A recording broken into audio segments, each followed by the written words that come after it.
Hello everyone. আমি ফেসবুকে একটা পোস্ট দেখে খুব আশ্চর্য হলাম, ভাবলাম তোমাদের সাথে শেয়ার করি। 12ই জুন 2025 মানে কালকে যে প্লেন ক্র্যাশ হলো, আমরা সবাই জানি, নিউজের চ্যানেলে আমরা সবাই দেখতে জানি।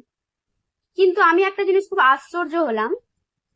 একজন ফেসবুকে পোস্ট করেছে 1 ডিসেম্বর 2024, 1 ডিসেম্বর 2024 মানে 1 তারিখ 2024-এ চৌধুরী গোগরাজ নেহেরা এ একটা পোস্ট করেছে 12ই জুন 2025 তারিখে ভারত ও গুজরাট শহরে আহমেদাবাদ বিমান বিধ্বস্ত হবে দুপুর নাগাদ।